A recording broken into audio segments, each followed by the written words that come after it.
Radio Shalom, 24 horas al día, 7 días a la semana.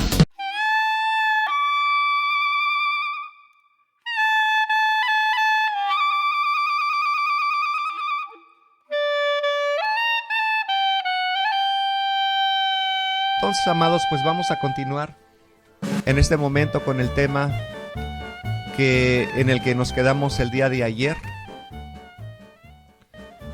intitulado Señales de la primer venida del Mashiach. Y estuvimos viendo pues cosas muy interesantes que vamos a llamarle señales, como así intitulamos el tema, señales que acontecieron o que acontecían también.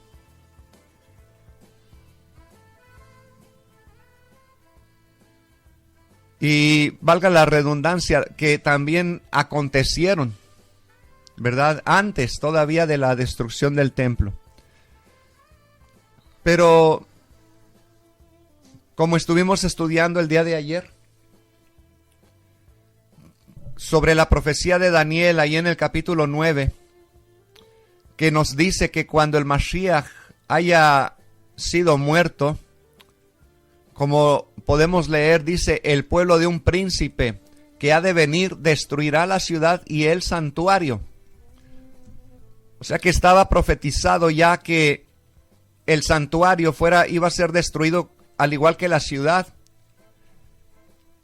Y Josefo también dice que pues esto se refiere a los romanos. Además, este historiador Josefo profundiza con cierto detalle sobre esta profecía en 2 capítulos. Leemos: Daniel profetizó y escribió acerca de todo esto hace muchos años. De igual modo, podemos leer en sus escritos acerca de la manera en que nuestro pueblo llegó a estar bajo el yugo de la esclavitud romana y cómo nuestro pueblo fue destruido por los romanos.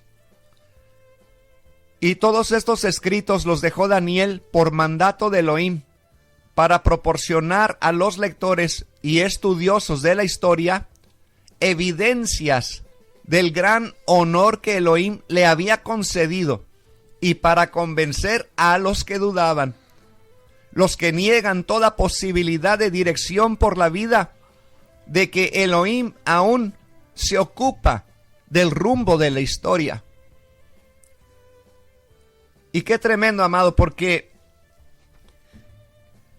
es algo que comprueba la veracidad del Eterno. Cuando Él habla, es porque Él va a cumplir su palabra. Y lo que estamos viendo aquí es una profecía cumplida, ¿verdad? La destrucción del templo entonces significó en particular el cese, de los sacrificios de animales.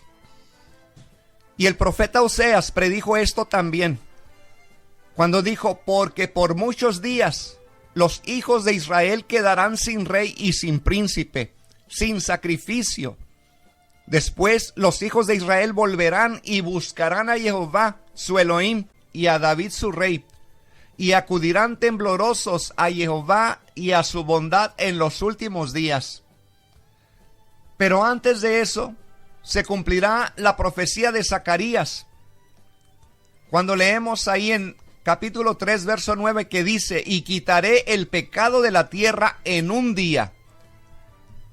Ahora la pregunta es, amados, ¿existe alguna insinuación en la literatura judía en el sentido de que los sacrificios perderían su eficacia? Es la pregunta que le hago el día de hoy. Y claro que la hay. Hay referencias tanto en la Mishnah como en otro escrito de nuestros hermanos en Abodá Zará y la Mishnah en Sanedrín. Nos dan referencias y nos hablan acerca de cómo 40 años antes de la destrucción del templo, los sacrificios habían ya perdido su poder. Y también comentan que se abrieron por sí solas las puertas del lugar santísimo. Oiga, qué tremendo, porque esta cuestión solamente la podía hacer el Cohen Gadol, el sumo sacerdote. Y qué tremendo, porque al abrirse ya, ¿verdad? O sea, en otras palabras, eran milagros o señales que estaban aconteciendo que el Eterno estaba dando. Pero déjeme entonces seguir aquí con esta cuestión donde en Maseket Yomá, ahí en una cita del Talmud, dice 40 años antes de la destrucción del santuario, oiga bien, se apagó su lámpara occidental. Y estamos hablando del candil occidental, o sea, en otras palabras, la que estaba más cerca del lugar santísimo. Dice, y se abrieron las puertas del santuario. Entonces Rabí Yohanan ben Zakkai, quien murió más o menos en el 90 después de la era común, los reprendió diciendo: templo, oh templo, ¿por qué estás tan lleno de pesar? Esto sé respecto a ti, que serás destruido. Y el profeta Zacarías ha dicho sobre ti: oh Líbano, abre tus puertas y consuma el fuego tus cedros. Y Rabí Ishak ben Tablai dice: por eso fue llamado su nombre Líbano, porque emblanquece los pecados de Israel. Y este nombre enigmático, Líbano, referente al templo, se deriva de la raíz Labán, que es blanco. Y vemos también, oiga, al conocido erudito judío Jacob Neusner, que escribe en su libro sobre Yohanan ben Zakkai, que los eventos a los que se refiere fueron resultado, oiga bien, de la corrupción general de la moral, y que eran una advertencia respecto al desastre inminente. Y en el relato que él hace sobre esto, agrega: Josefo registró un presagio similar respecto a la masiva puerta oriental, una puerta oriental de bronce del atrio interior del templo. Aun cuando estaba bien cerrada y asegurada con pernos de acero, la puerta se abrió sola a medianoche. Y el guardia del templo corrió a reportar el asunto al capitán, quien vino y con dificultades logró cerrarla. Neusner considera que el relato de Josefo incluyó, oiga bien, o más bien dicho, influyó en Yohanan ben Zakkai, quien entonces por su parte intentó dar explicación a los rabinos. Sin embargo, Josefo no empezó a escribir acerca de las guerras judías sino hasta el año 77 después de la era común, lo cual entonces hace poco probable que haya podido influir sobre el pensamiento de Yohanan ben Zakkai, sino al revés, puede ser que pudo haber sido al contrario. Pero lo que me llama más la atención en esta cuestión es de que esta tradición del cambio de la naturaleza del sacrificio, porque es lo que estamos viendo aquí, un cambio según la cual había cesado ya la transformación del manto reluciente, oiga, de aquella prenda roja que se tornaba a blanco, ya no acontecía. Y de menos en 3 partes del Talmud nos hace referencia a esto. Y nos da obviamente los detalles con lujo, como para que haya sido solamente algo originado por la influencia de Josefo. Mire lo que dice Rashi con respecto a esto. Dice que con relación a la Shehinah, o la presencia de Elohim, era como si el Ruach HaKodesh estuviera abandonando el templo. Y déjeme, le doy la cita, porque a veces me preguntan, ¿verdad?, ¿de dónde dice eso? Bueno, es donde dice en el Talmud, en Shabbat 22b, lo que acabo de leer. Así que, amados, pues es tremendo, porque el verdadero trasfondo de este milagro del que habla tanto Josefo y el Talmud se encuentra también en el pacto renovado, en el Brit Hadashah, Mateo, Marcos y Lucas dicen que el velo del templo se rasgó en dos de arriba hacia abajo en el momento de la muerte de Yeshua. Y la carta a los Hebreos también hace referencia 3 veces al mismo evento, dándole, oiga, una interpretación espiritual. Y ahora pues tenemos una segura y firme ancla de esperanza que penetra hasta dentro del velo, como dijo Pablo. En otras palabras, Yeshua entró por nosotros una vez y para siempre al lugar santísimo. Y de esta manera tenemos libertad para entrar en ese lugar, de buscar la misericordia del Eterno para ser escuchados por medio de lo que Yeshua hizo por nosotros, que es un camino nuevo y vivo, abierto para nosotros. Como dice el libro de Daniel, se ha puesto fin al pecado. Aleluya. Todos aquellos que conocemos a Yeshua, que hemos recibido su perdón, sabemos y entendemos de lo que se está hablando aquí. Que ha terminado, oiga, se ha dado fin al pecado y se ha expiado la iniquidad y se ha introducido en el reino de los cielos la justicia eterna. Aleluya. Amén, aleluya. Nos dice Zacarías, el profeta Zacarías en 12:10, y derramaré sobre la casa de David y sobre los habitantes de Jerusalén el espíritu de gracia y de súplica, y me mirarán a mí, a quien han traspasado, y se lamentarán por él como quien se lamenta por un hijo único, y llorarán por él como se llora por un primogénito. ¿Y qué es lo que está pasando ahorita, amados? Exactamente eso. Se están dando cuenta la mayoría del pueblo de Israel, mucho Yehudín ya, que ya llegó, que ya había llegado el Mashiach, y están lamentándose que 2000 años y no lo han tenido, y que saben dónde se encuentra, que ahorita se encuentra todavía en la diáspora, en Edom, con nosotros, se encuentra en la diáspora, atrayendo a sus hijos, sanando las heridas en las puertas de Roma, como ellos lo conocen, pero ellos dicen, pero lo tenemos que traer para con nosotros, y es lo que están haciendo ahorita. Ese es el negocio que andan haciendo una comunicación, tratando de hablar con nosotros, porque Él está con nosotros, y ellos lo quieren también, pero lo quieren con ellos.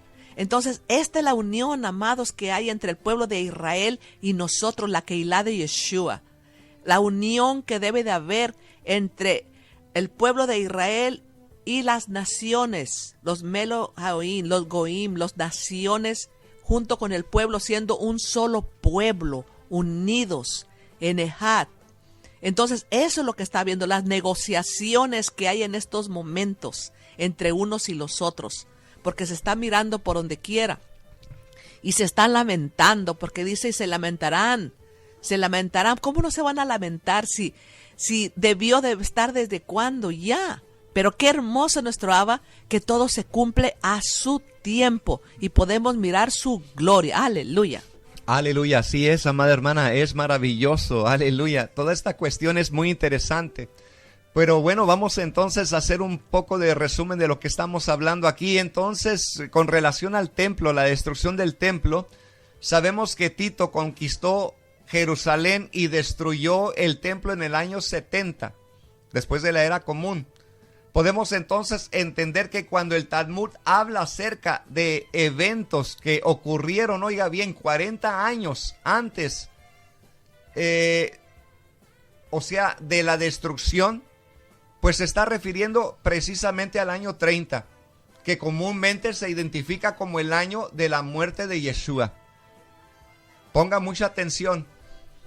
Se da cuenta, que a la muerte de Yeshua comenzaron a acontecer estas señales en el templo. Y está el testimonio de nuestros hermanos de Yehudá, que ellos mismos están afirmando lo que aconteció. No lo estamos tomando de ningún otro lado, de ninguna otra fuente. Entonces quiere decir esto, amado, que a partir de ese momento, a los 30 años, ¿verdad? Vamos a decir, de Mashiach también, porque a esa edad también Mashiach comenzó su ministerio.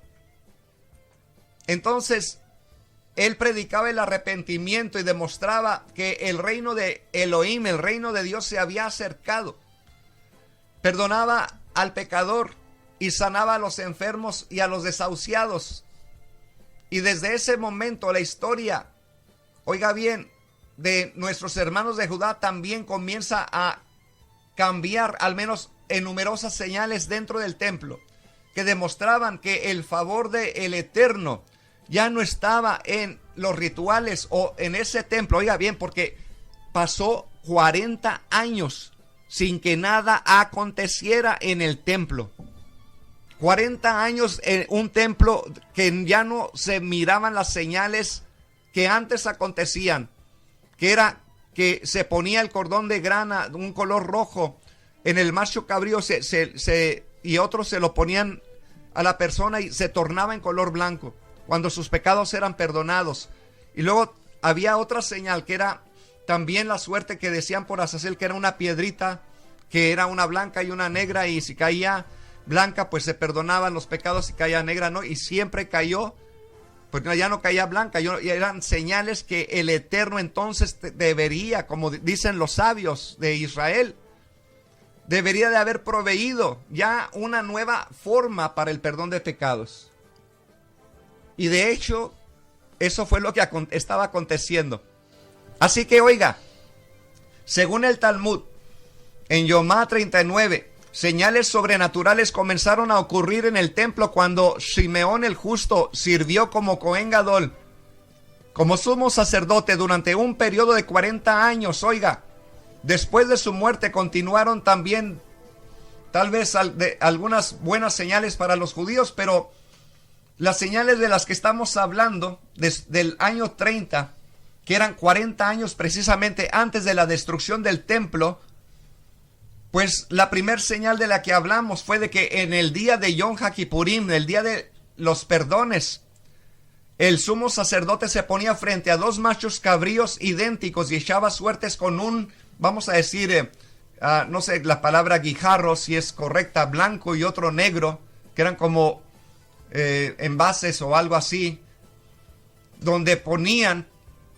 precisamente, echaban suertes. Y entonces pues obviamente en Yomá 4, 1 y 37 nos habla acerca de esto, que la piedra negra estaba marcada por Azazel y la blanca por Jehová.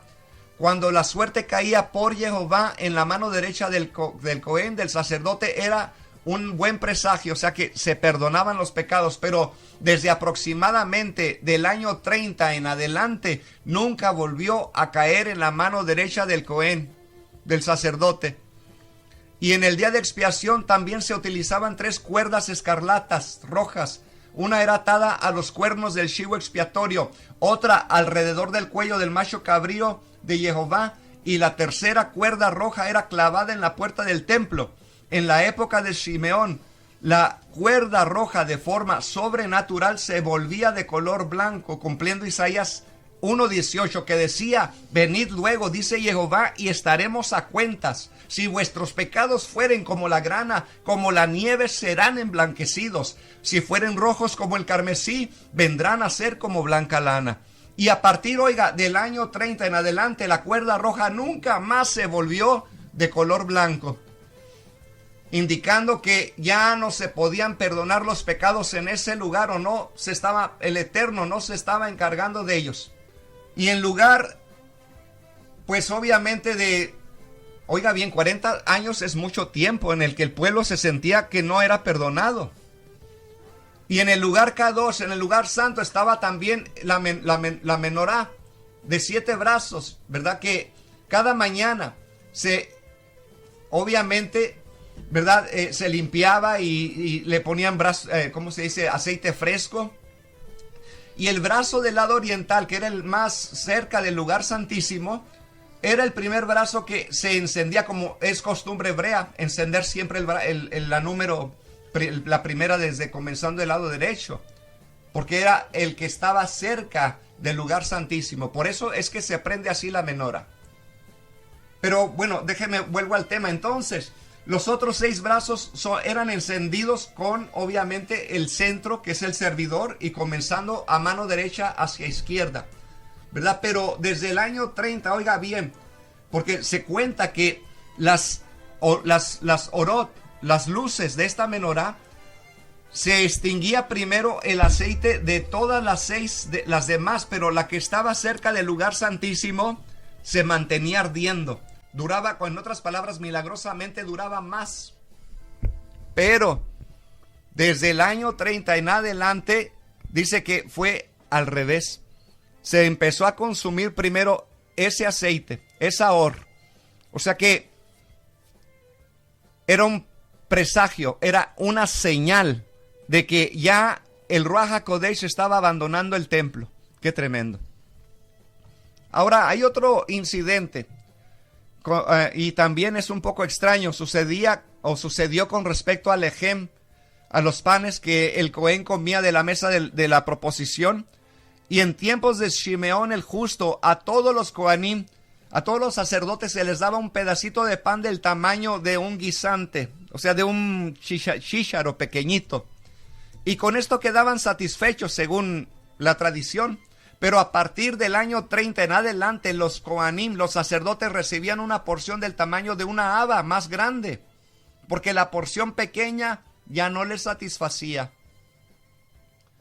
Y por último, aunque los rabinos judíos se cuestionaban el significado de estas extrañas señales que ocurrían 40 años antes de la destrucción del templo, oiga, pues obviamente entendemos que el sacerdocio estaba siendo transferido, aleluya, de un lugar físico a un templo espiritual. De un templo físico a un templo espiritual. Aleluya. El cual, claro, fue Yeshua HaMashiach, pero también, oiga bien, que él restableció la cuestión del templo, haciéndonos a nosotros piedras vivas que forman ese templo de Elohim. Y también nuestros cuerpos. Pero bueno, ¿cuál es el significado de todas estas señales? Pues el día de expiación, cuando la piedra de el Eterno cayó en la mano equivocada, oiga bien, fue una indicación de que el pecado ya había sido transferido al chivo expiatorio, que nunca más sería aceptado, pues el Cordero del Eterno ahora era el sacrificio perfecto.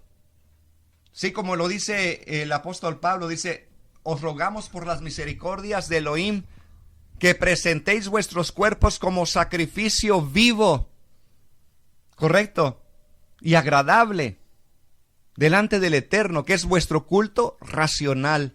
O sea, que estamos haciendo un sacrificio ya con conocimiento, que es nuestro propio cuerpo, ya no un animal tiene que morir, sino nosotros debemos de morir a nuestra carne, a nuestro yo. Se da cuenta por medio de lo que Yeshua nos enseñó, el camino que Él nos dejó a seguir. Ahora, la cuerda roja nunca más se volvió blanca, porque era un mensaje de que ningún chivo expiatorio podría otra vez soportar nuestros pecados o pagar por nuestros pecados, porque no era un sacrificio adecuado. Pero en Mashiach, que vino en forma de hombre o de humano, era el sacrificio perfecto que satisfizo la ira del Eterno. ¿Se da cuenta? Y cuando leemos entonces acerca de la llama del lugar santísimo que se consumía, que ya no ardía como antes al final, sino que era la primera en consumirse, demostraba que la nueva luz del mundo estaba en la tierra, que era Yeshua HaMashiach. Y el fuego en el altar pues sería reemplazado por el fuego del Ruach HaKodesh, como lo dice en Mateo 3:11. Y el pan de la mesa nunca más satisfaría, ¿cómo se dice? Satisfaría, ¿no? O sea, daría satisfacción, o sea, estarían satisfechos de comer ese pan. ¿Por qué? Porque el verdadero pan, el verdadero lehem, el verdadero alimento había descendido del cielo y ahora estaba entre nosotros, y estas eran las señales del templo que indicaban un cambio. Amén, aleluya, con tantas señales. Pero, ¿sabe que esas señales o esas situaciones que el pueblo de Israel pasó están saliendo a la luz ahora? Porque como ya mucho pueblo de Israel, mucho judío está viniendo a nuestro amado Yeshua, entonces están investigando ellos y están sacando todas esas situaciones pasadas que hubo en el primer siglo, cuando se dieron cuenta de que algo malo había pasado, de que un justo había muerto de una manera que no era normal. Y se han dado cuenta ahora, poco a poco está saliendo a la luz, que esos primeros, muchos de esos primeros del primer siglo descubrieron que era el Mashiach. Y ahora en estos últimos días todo eso está saliendo porque es el tiempo del retorno completo, de que seamos Ejad. Por eso dice que al final, cuando se cumpla el tiempo de los gentiles, entonces todo Israel será salvo. Y estamos ya ahí, amados. Son los últimos días, ya esto no dura mucho. Pero qué bueno es nuestro Abba, que nos tiene que revelar a sus hijos todas las situaciones por las cuales el pueblo ha pasado, para que todos podamos ser Ejad, uno en nuestro amado Yehoshua. Aleluya, qué tremendo, así es, amada hermana. Y ahorita que menciona usted algo al respecto, no recuerdo exactamente dónde lo leí, pero habla acerca de que por eso el templo fue destruido también, como dijo usted, porque no nada más con la muerte de Yeshua, sino que fue con la muerte de Jacob. La muerte de Jacob. Con la muerte de Jacob, quien que se conocía como el Sadik, el justo. Y se dice, no recuerdo dónde lo leí, pero que tenía las rodillas duras, porque era un hombre de oración. Y que cuando a él le querían hacer negar a Yeshua. Jacob el justo. Exacto. Santiago, lo que tradujeron como Santiago, sí. Y cuando él le dijeron, lo subieron a la cumbre del templo y le dijeron, niega a Yeshua, niega todo lo que estás predicando, lo que has estado hablando, y él no negó.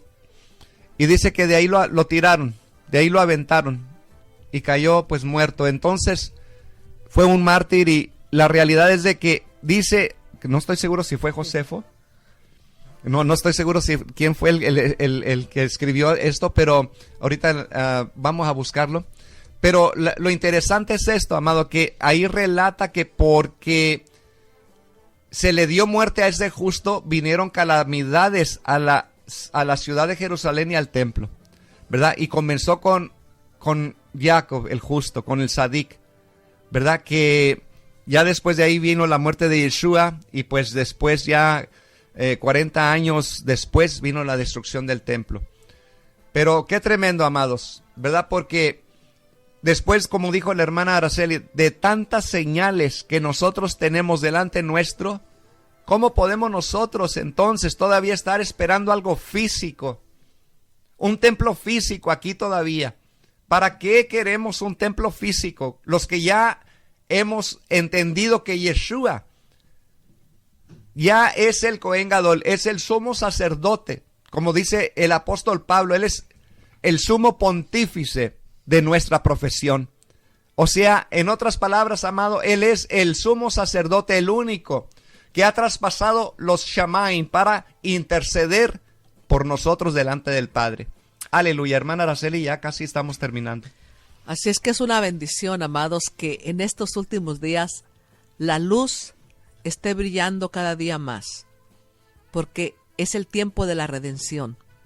Las tinieblas van a desaparecer muy pronto y la luz tomará completamente todo su fulgor que tiene que haber en los corazones de su pueblo, de su Keilah, de su pueblo Israel, de todos aquellos que nuestros nombres ya están escritos en el libro del Cordero. Aleluya, porque ahí es donde está escrito nuestro nombre, qué bendecidos somos. Aleluya, así es, amada hermana, qué tremendo. Bueno, amados, hemos llegado al final de este programa, pero pues vamos a estar nosotros teniendo una programación en Radio Shalom para que usted quede en sintonía. Pero por el momento, pues se nos ha agotado el tiempo. Le damos toda rabá por su sintonía y le instamos a que quede aquí conectado en Radio Shalom durante la programación del día. Hermana Araceli, sus últimas palabras. Pues que sigamos adelante, amados, que no hay nada más hermoso que aprender cada día de estos tesoros, de estas bendiciones que tenemos en el conocimiento de lo alto, de nuestro Padre eterno, que es la única manera en la cual llenamos nuestras almas, nuestro corazón de esa alegría que viene de lo alto. Así es que, amados, sigamos adelante gozándonos, porque es lo mejor que podemos hacer. Darle la gloria y la alabanza a nuestro Padre eterno. Aleluya. Así es, amada, qué tremendo. Te damos gracias, Avinu Sheva Shamaim, Padre nuestro que estás en los cielos, por todo lo que tú has hecho por nosotros en este día y por la forma en que nos has traído también esa Jokma y esa Biná, esa sabiduría e inteligencia para poder comprender tu bendita palabra. Aleluya. Bueno, amados, les damos gracias una vez más y le instamos a que quede conectado aquí a Radio Shalom, pero los esperamos, si el Eterno nos permite, el día de mañana. Hermana Aracelis. He aquí viene con las nubes, y todo ojo le verá, aún los que le traspasaron, y todas las tribus de la tierra harán lamentación por él. Sí, amén. Aleluya. Amén y amén. Yo espero ese día. Aleluya, en que Él vendrá en las nubes y todo ojo le verá. Aleluya, pero nosotros no vamos a hacer lamentación, sino por el contrario, nos vamos a regocijar. Como dice la Escritura, levantad vuestras frentes, porque vuestra redención se acerca. Porque derramaré agua sobre la tierra sedienta, y torrentes sobre la tierra seca.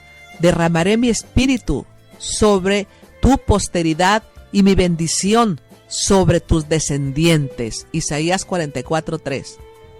Aleluya. Bueno, amados, hasta aquí llega nuestro tiempo. Le instamos a que se goce durante el día juntamente con nosotros en la programación de Radio Shalom, pero por el momento tenemos que partir. Bendiciones, amados, y Leí Raot. Hasta pronto, pueblo de Israel.